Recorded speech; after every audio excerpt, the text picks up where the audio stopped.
recognize the senator from Hampton, Hampshire. For what reason do you rise? Thank you, Madam President. I ask unanimous consent to make a brief statement. The senator asks unanimous consent to make a brief statement, please. Thank you, Madam President. Since this is the first time I'm rising in this important debate, I want to add my thanks to our Chair of Housing for an exemplary bond bill, and of course to the Senate President and the Chair of Ways and Means.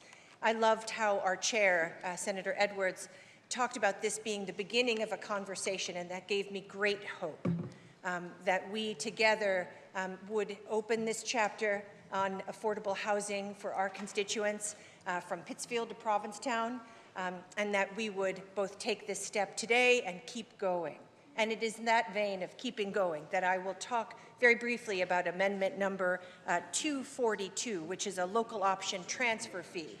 I was proud to file that amendment. It will not prevail today, but I wanted to offer a few remarks.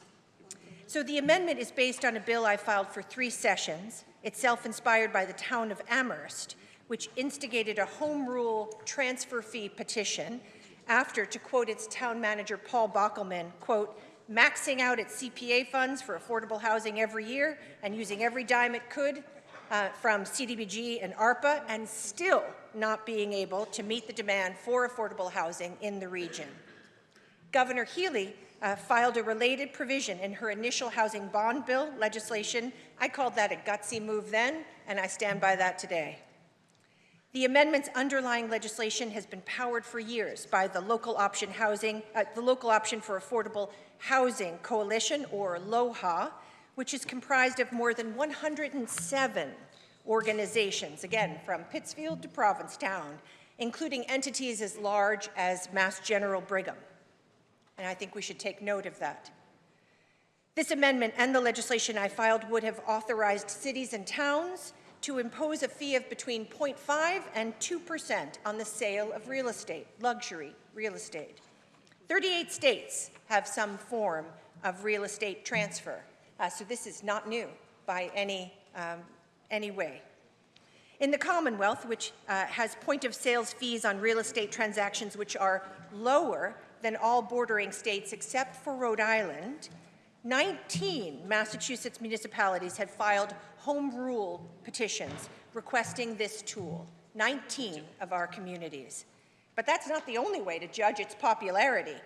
There have been countless letters to the editor, op-eds, actions, and more, including a recent sign-on letter from 43 municipal officials from 27 communities across the Commonwealth, including those from Arlington, Boston, Cambridge, East Hampton, Lynn, Malden, Northampton, my hometown, Pepperell, Provincetown, Swampscott, Winthrop, and more. So, Madam President, I'll just close with 6 clarifying thoughts, because in some of our dialogue within the legislature, there has been some confusion. And since we are not prevailing today with a local option transfer fee, and my colleagues' remarks have done this beautifully, let's make sure to set the record straight. So number 1, it's optional. It's an optional tool for communities to seek and raise local nimble funds for affordable housing. Everything from funds to purchase land, to funds to renovate existing buildings, to stabilize a renter base, and more. It's an option. Number 2, it can be structured by us, by the legislature, with parameters for implementation. For example, exemptions for first-time homebuyers, for seniors, for owner-occupied housing. You name it, the ideas are here, they've been vetted, we can do this. It can also be structured with accountability mechanisms. For example, a use it or lose it clause, if revenue isn't spent within a certain amount of time, or a requirement that municipalities max out CPA funds before they implement a transfer fee. These are good ideas. We can look at these. Number 3, the amendment and the legislation I filed stipulates a floor, right? It only stipulates a floor, or the minimum sales price that could be subject to a fee. But there is no ceiling. There's no ceiling stipulated, meaning that municipalities can set their threshold for homes that a fee applies to as high as they want. So for example, if a median home sales price is $2 million in a county, which is not my reality in Western Massachusetts, but okay, right?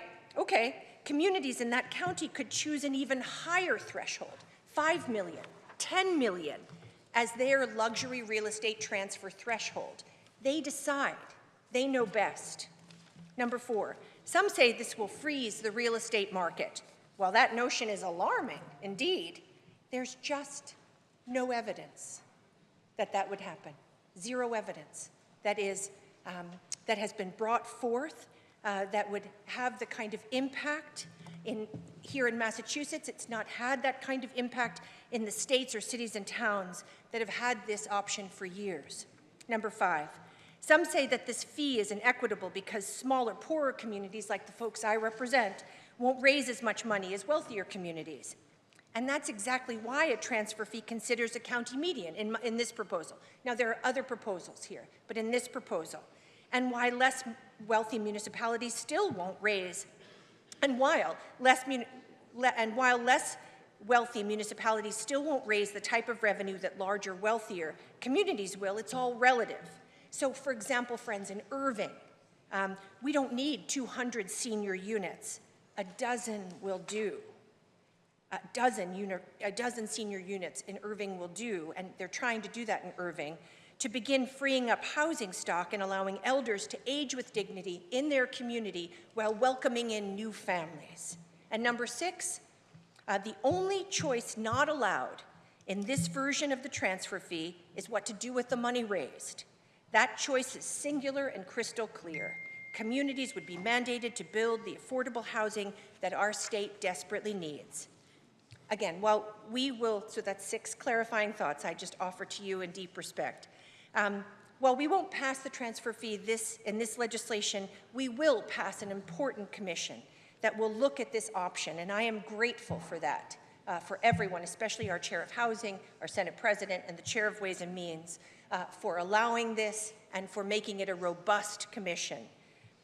What's clear is that my constituents are hungry for this, and that my towns need the money to build affordable housing, which they want to build. We are open for business in Western Massachusetts. We have 2 choices right now before us. We can build and grow, or we can perish.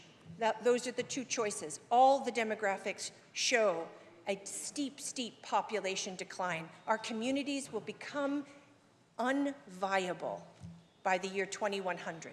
And that's a national research, which I won't go into, but it's there for you. So I'll keep working with my colleagues, I'll keep moving forward with them and this wonderful Senate, and with the leadership from our chair from Housing, the senator from the Cape and Islands, the senator from Roxbury, the senator from Somerville, the LOHA Coalition, and all of us here who would like to continue exploring this option for the towns we represent. Thank you very much, Madam President.